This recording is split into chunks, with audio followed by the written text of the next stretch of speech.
एक गांव पहाड़ों के बीच में बसा हुआ था। वहां का ठाकुर बहुत ही परोपकारी व्यक्ति था। उसके पूर्वजों की सजा उसको मिली थी। उसकी पत्नी इस दुनिया में नहीं रही। उसका एक बेटा था जो इस जगत को देख नहीं सकता, पर ठाकुर को उस परमात्मा पर विश्वास था कि प्रभु की कृपा से एक दिन उसका बेटा सही हो जाएगा। वह इस सोच में पुण्य दान करता था कि कभी न कभी प्रभु की कृपा रहेगी। ऐसे ही करते कुछ साल बीत गए। अब ठाकुर को चिंता होने लगी कि मेरे मरने के बाद मेरे बेटे का क्या होगा। उसकी चिंता दिन पर दिन खाई जा रही थी।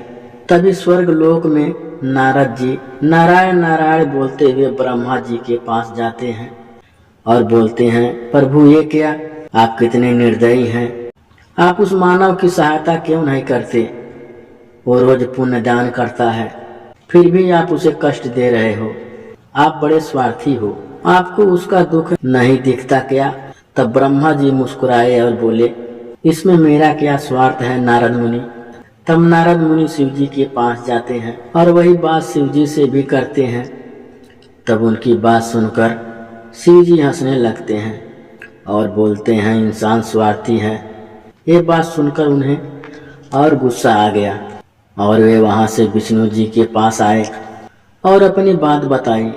तब विष्णु जी बोले, जिस दिन ठाकुर निस्वार्थ पुण्य करेगा, मैं उस दिन उसकी परेशानी को खत्म कर दूंगा। नारद जी बोले, प्रभु वो रोज पूजा पाठ करता है, दान करता है, फिर भी आप कहते हो कि ये स्वार्थी है। तो इस प्रकार जगत में सभी स्वार्थी हैं। तब विष्णु जी बोले, हाँ नारद जी, तब तो ठाकुर की परेशानी का कोई हल नहीं, उसका दान पुण्य सब बेकार है। विष्णु जी कहते हैं, जब ठाकुर निस्वार्थ काम करेगा तब सब अपने आप सही हो जाएगा। प्रभु नारद से बोले, तुम धरती लोक पर जाओ और खुद ठाकुर की परीक्षा लो। नारद जी धरती पर जाते हैं। वह एक बच्चे का रूप ले लेते हैं। भूखा नंगा सा रूप लेकर ठाकुर के गांव में पहुंच जाते हैं। एक दिन ठाकुर मंदिर जा रहे थे, तभी रास्ते में उनकी नजर उस बच्चे पर पड़ी। उन्होंने उस बच्चे से पूछा, बेटा कहाँ से आए हो और तुम्हारे माँ बाप कहाँ हैं। तब बच्चा बोलता है, बाबूजी भूख लगी है, कुछ खाने को दो। ठाकुर को उस बच्चे की हालत पर तरस आता है और वो उसे पूजा के लिए जो प्रसाद बनाया था उसे दे देते हैं। बिना पूजा किए घर लौट आते हैं। उस बालक को भी घर ले आते हैं और उसे अपने साथ हवेली में रहने देते हैं। अब ठाकुर उस बालक को अपने बेटे जैसा पालने लगा। इस तरह कई वर्ष बीत गए। एक दिन रात में नारद जी ठाकुर के सामने प्रकट हुए। बोले, ठाकुर मैं तुम्हारी सेवा से बहुत खुश हूँ, कोई एक वरदान मांगो। ठाकुर के आंखों में आंसू आ जाते हैं और बोलता है, मैं कितना स्वार्थी था प्रभु, आप नहीं जानते। जिस दिन आप मुझे भूखे मिले थे, सिर्फ उस दिन मेरे मन में कोई स्वार्थ नहीं था। उसी रात को मेरे बेटे की आंखों से रोशनी आ गई। मैंने ये बात किसी को नहीं बताई। आज भी मेरा बेटा उसी हालात में अपने कमरे में है। बस मैं तो बिना स्वार्थ के आपकी सेवा कर रहा था। यह जानकर नारद बड़े हैरत में पड़ गए कि आखिर यह चमत्कार किसने किया। फिर भी नारद बोले, आप मुझसे कोई वरदान मांगो। तब ठाकुर बोलता है, प्रभु मुझे कुछ नहीं चाहिए, बस आपने मेरे घर को रोशन कर दिया है। नारद जी वहां से विदा लेकर स्वर्ग लोक में आते हैं।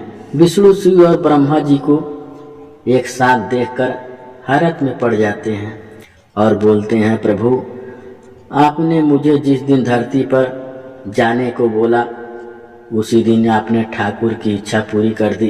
क्या उस दिन वह स्वार्थी नहीं था। तब विष्णु जी बोले, उस दिन जब तुम ठाकुर के पास भूखे गए थे, तब ठाकुर ने बिना स्वार्थ तुमको भोजन करवाया। मैं यही चाहता हूँ कि बिना स्वार्थ कोई किसी को मदद करे। तब शिव जी बोलते हैं, हे मुनि, जब उसने आपको भोजन करवाया, आपने तो वर्षों लगा दिए, क्या आप स्वार्थ से परिचित नहीं थे। नारद मुनि बोलते हैं, प्रभु आपकी माया से मैं परिचित हूँ। आपने मुझे बोला ठाकुर की परीक्षा लो, पर आप तो मेरी भी परीक्षा ले रहे थे। तब ब्रह्मा जी बोलते हैं, स्वार्थ का मतलब होता है केवल अपने लाभ की बात सोचना, दूसरे के लाभ और भले की बात नहीं सोचना। सही मायने में वही स्वार्थी है।